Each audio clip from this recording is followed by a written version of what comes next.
Regarding the trip report speaks for itself, so the board can read and they can read that. So that's that item. Regarding the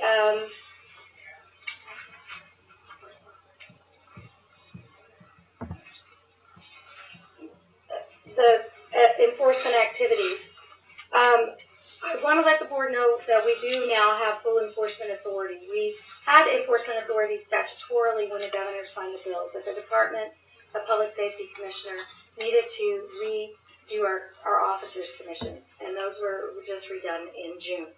Number two, we reached out to and intend to cooperate with local law enforcement agencies and the troopers in any enforcement work that's done relating to marijuana, both now and in the future.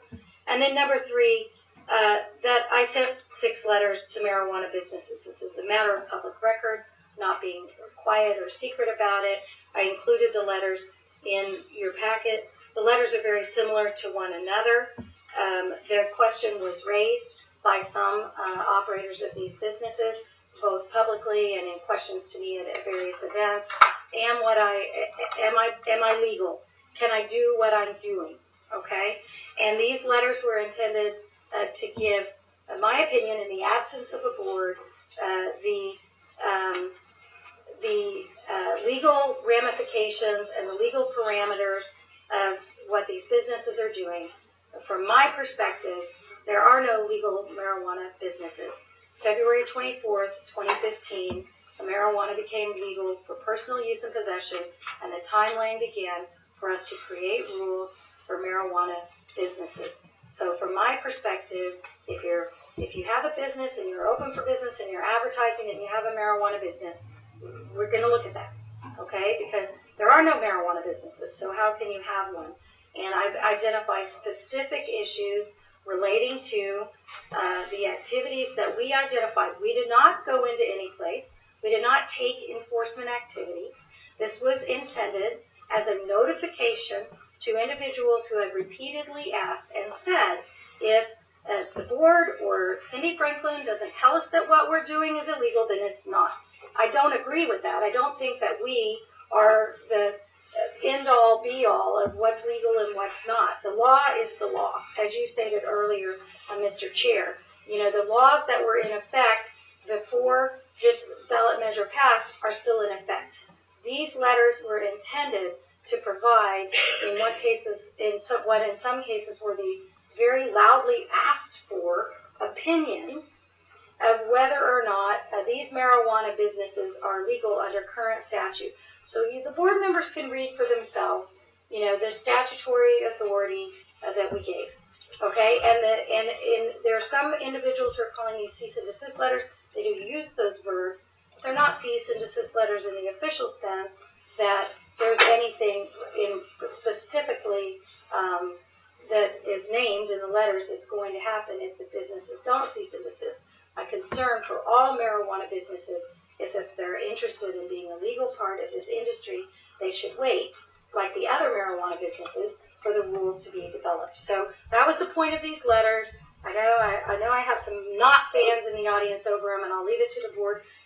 I'm not asking for any board action on them. This item is on the agenda with the intention of making the board aware, fully aware of what has happened prior to you being seated. You can read exactly what the letters say, and you can see that local government, which is intended to be involved and aware of marijuana activities, were so that everyone can understand what my position is, and that's really all it was about. Okay. Let me ask you a question here, then I'll invite the other board members to do the same.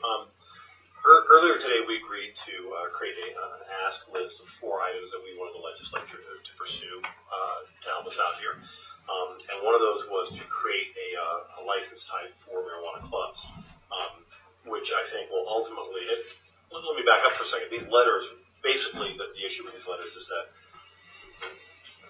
you feel that people are operating without a license, and I don't want to address that specifically, but they're operating without an established license. So we've turned around that, we're going to ask the legislature to define the license type for clubs. Is it your expectation that we would make the same request to the legislature for delivery services? Well, it'll depend on the regulations. Obviously, the Set 2 excludes delivery services. We don't have delivery services in alcohol. So that is the subject matter of the regulations you're going to create. If you create delivery services are just a way of getting people marijuana. You're selling them marijuana, right?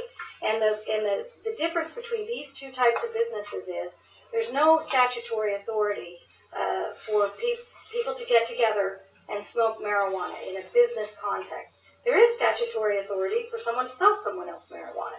And the rules around how you sell it and what you can do on and off premises are up to you to create. Okay, right? so it's your interpretation then that whereas the clubs are something that the legislature needs to be engaged in, the delivery services could actually just be an extension of the regs that we are in fact empowered to Depends develop. how you ultimately, what regulations you adopt relating to the sales of Okay, marijuana. that was my question. Any other questions for Ms. Franklin? So you